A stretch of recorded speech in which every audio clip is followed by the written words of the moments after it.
کچھ لوگ سوال یہ کرتے ہیں کہ وضو کن چیزوں سے ٹوٹ جاتا ہے، یعنی وضو کو توڑنے والی کون سی چیزیں ہیں۔ تو جو چیزیں وضو کو توڑ دیتی ہے تو اس کی دو قسم ہیں۔ سب سے پہلا یہ ہے، یعنی دو طرح کی چیزیں ہیں۔ سب سے پہلی چیز یہ ہے جو انسان کے جسم سے نکلے، جیسے پیشاب، پاخانہ، قیل وغیرہ، اور دوسری چیز یہ ہے جو انسان پر طاری ہو، جیسے بے ہوشی، نیند وغیرہ۔ اب پہلی قسم یعنی جو انسانی جسم سے نکلے، اس کی بھی دو قسم ہیں۔ پہلا جو پیشاب اور پاخانہ کے راستے سے نکلے، دوسرا جو باقی جسم کے کسی بھی حصے سے نکلے، جیسے قے، پیپ وغیرہ، خون وغیرہ، اس میں سب کچھ شامل ہے۔ اب ان دو راستوں کے علاوہ اگر کسی بھی مقام سے نکلے تو اس کی صورتیں کچھ یوں بنتی ہیں۔ اب یعنی پیشاب اور پاخانے کے راستے کے علاوہ یعنی منہ سے کوئی چیز نکلے، جیسے قے ہے، قے کی بھی کئی ساری قسمیں ہیں جو آگے آپ کو تفصیل سے بتائی جائیں گی، اور خون نکلے، پیپ نکلے۔ اب یہ بھی آپ کو بتایا جائے گا کہ خون نکلے تو کتنا نکلے اور کیسے نکلے، اس کو آپ کو بتایا جائے گا۔ کوئی ناپاک چیز نکلے اور جسم پر بہہ جائے، مثلاً خون، لیچ، لہو یا پیپ وغیرہ، تو اس سے وضو ٹوٹ جائے گا، خواہ تھوڑی ہو یا زیادہ ہو، اس سے وضو ٹوٹ جاتا ہے۔ اگر آنکھ میں خون نکل آئے، یعنی آنکھ میں خون آ جائے اور آنکھ سے نہ بہے، وہ آنکھ کے اندر ہی رہ جائے، تو اس سے وضو نہیں ٹوٹے گا۔ وضو نہ ٹوٹنے کی وجہ یہ ہے کہ یہ آنکھ جو ہے یہ وضو میں شامل نہیں، یعنی آنکھ کے اندرونی حصے کو وضو یا غسل میں دھونا فرض نہیں ہے، یا دھویا نہیں جاتا ہے، اس وجہ سے وضو نہیں ٹوٹے گا۔ ہاں، اگر آنکھ سے باہر آ جائے تو وضو ٹوٹ جائے گا۔ قے کی کئی ساری قسمیں ہیں۔ اگر کسی انسان کو قے آتا ہے، کس طرح سے آتا ہے؟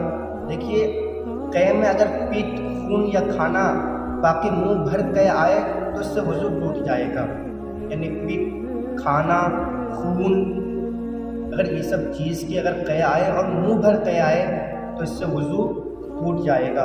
اگر منہ بھر قے نہ ہو تو اس سے وضو نہیں ٹوٹے گا۔ منہ بھر قے کا مطلب یہ ہے کہ جو بغیر مشقت کے نہ رکے۔ مثلا آپ کو قے آ رہا تھا، اب اتنا قے آیا کہ بغیر مشقت کے وہ رک نہ سکے، آپ روکنے کی کوشش تو کرتے ہیں لیکن وہ قے رک نہیں پاتا ہے، تو اس سے وضو ٹوٹ جاتا ہے۔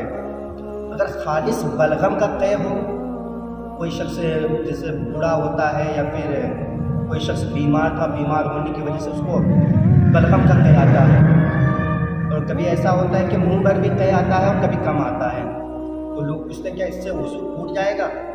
تو سمپل سا جواب ہے کہ اس سے وضو نہیں ٹوٹے گا، بلغم سے وضو نہیں ٹوٹتا ہے، اگرچہ منہ بھر ہو۔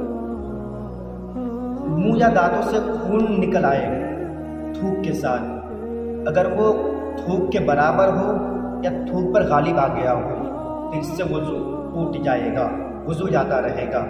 ہاں، اگر اس سے کم ہو، تھوک زیادہ غالب آ جائے اور خون غالب نہ آ سکے تو اس صورت میں وضو نہیں ٹوٹے گا۔ اور کچھ لوگ یہ سوال کرتے ہیں، یعنی اسی سوال میں ہے کہ اگر زخم پر خون جاری ہو، زخم سے خون جاری ہو جائے اور اس کو انگلی یا کپڑے سے پوچھ لیا جائے، پھر جاری ہو، پھر اس کو انگلی یا کپڑے سے پوچھ لیا جائے، پھر جاری ہو، پھر اس کو انگلی اور کپڑے سے پوچھ لیا جائے، اسی طرح سے بار بار کیا جائے، پھر بعد میں اگر اس کو اکٹھا کیا جائے تو اکٹھا کرنے پر وہ اتنا خون ہو کہ وہ بہہ کر پاک جگہ کی طرف بہہ جائے، وہ اتنا بہے کہ وہ پاک جگہ کی طرف آ جائے، تو اس سے وضو ٹوٹ جائے گا۔ اگر اتنا نہ بہا ہو، اس سے کم ہو، تو وضو نہیں ٹوٹے گا۔ اگر آنکھ یا کان یا چھاتی یا ناک یا کسی حصے جسم سے درد کے ساتھ پانی نکلا تو اس سے وضو ٹوٹ جائے گا، اگر بغیر کسی درد کے ہے تو اس سے وضو نہیں ٹوٹے گا۔ اور لوگوں کے درمیان اور ایک شکایت ہوتی ہے، لوگ یہ کہتے ہیں کہ اگر آنکھ نہ دکھتی ہو اور آنکھ نہ دکھتی ہو، اس سے پانی نکل آئے، چاہے وہ نزلہ سے ہو، بخار سے ہو، تو کیا اس سے وضو ٹوٹ جائے گا؟ تو آپ کو بتا دیں کہ اگر آنکھ دکھتی ہے بغیر درد کے، یعنی بغیر دکھنے کی وجہ سے آنکھ سے پانی نکلتا ہے، تو اس صورت میں وضو واجب نہیں ہوگا، وضو نہیں ٹوٹے گا۔ اگر جمع ہو، خون مصور کے دانے کے برابر ناف صاف کرتے وقت خون نکل آئے تو اس سے بھی وضو ٹوٹ جائے گا۔ وضو توڑنے والی دوسری قسم یہ ہے، آپ کو بتا دیا جائے کہ آپ کو شروع میں بتایا گیا تھا کہ وضو کو توڑنے والی دو چیزیں ہیں۔ اب دوسری چیز یہ ہے، یعنی جو انسان پر طاری ہو اس کی کئی ساری صورتیں ہیں، جس سے نیند ہے، بے ہوشی ہے، غشی ہے، تو کیا اس سے وضو ٹوٹ جائے گا؟ تو نیند لیٹ کر سونا، خواہ چت لیٹا ہو، پٹ لیٹا ہو، کیسے بھی لیٹا ہو، تکیہ لگا کر لیٹا ہو، یا کسی چیز کے سہارے سے یا کسی اور شکل میں لیٹا ہو، سیرین زمین سے جدا ہو جائے، یا صرف ایک سیرین پر سہارا دے کر سو جائے تو وضو ٹوٹ جائے گا۔ یعنی اس کی جو سیرین ہے، پچھلے والا حصہ اگر وہ اٹھ جائے، اس کا اندیشہ یہ ہو کہ سوتے وقت ہوا خارج ہو جائے یا اور کچھ ہو جائے تو اس سے وضو ٹوٹ جائے گا، تو سونے کی حالت میں وضو ٹوٹ جائے گا۔ حدیث شریف میں کہا گیا ہے کہ نیند جو ہے وہ آدھی موت ہے، اس وجہ سے انسان جب سوتا ہے تو اس کو اپنا خبر ہی نہیں رہتا کہ وہ کیا کر رہا ہے، اس وجہ سے نماز وضو ٹوٹ جائے گا۔ اگر بغیر کسی سہارے لیٹا ہو، کھڑے ہو کر بغیر سہارے بیٹھ کر سو جائے، یا نماز کی کسی حیت پر جو مردوں کے لیے مسنون ہو، مثلا سجدہ یا قاعدے میں مسنون حیت پر سو گیا تو وضو نہیں ٹوٹے گا۔ تو انسان نماز کی حالت میں نماز میں ہی سو جاتا ہے تو اس صورت میں وضو جو ہے نہیں ٹوٹے گا۔ اور آپ کو آخری بات بتائی دی جاتی ہے کہ لوگ نماز کے درمیان ہنستے ہیں، تو لوگ کہتے ہیں کہ ہنسنے کی کئی صورتیں ہیں، کوئی کہا مار کر ہنستا ہے، تو کوئی زور سے ہنستا ہے، اور کوئی مسکراتا ہے۔ کیا اس سے نماز ٹوٹ جائے گی اور وضو بھی ٹوٹ جائے گا؟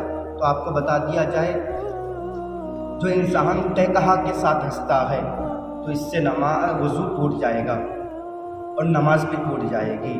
نماز کے اندر کہا مارنے، یعنی اس طرح سے کھلکھلا کر ہنسنا کہ اس کے برابر والے سن لیں، کہا وضو اور نماز دونوں کو توڑ دیتا ہے، خواہ عموماً ہو یا سہون ہو۔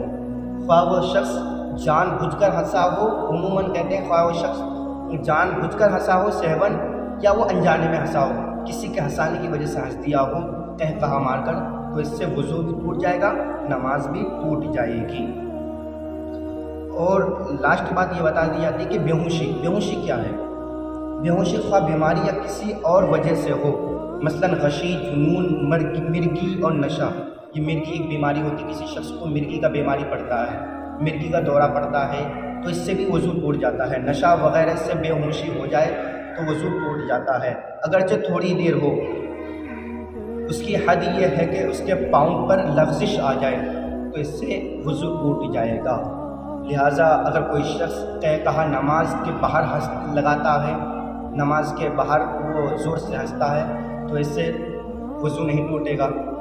لہٰذا جب وہ نماز میں نہیں ہے تو نماز کیسے ٹوٹ سکتی ہے؟ ہاں، لہٰذا بہتر یہ ہے کہ حضور علیہ السلام نے فرمایا کہ جو شخص زیادہ ہنستا ہے اس کا دل مردہ ہو جاتا ہے۔ تو ہمیں اور آپ کو چاہیے کہ ہم زیادہ ہنسے نہ، زیادہ خدا کے ذکر و اذکار میں رہیں، انشاءاللہ ہمیں بھی کامیابی ملے گی، آپ کو بھی کامیابی۔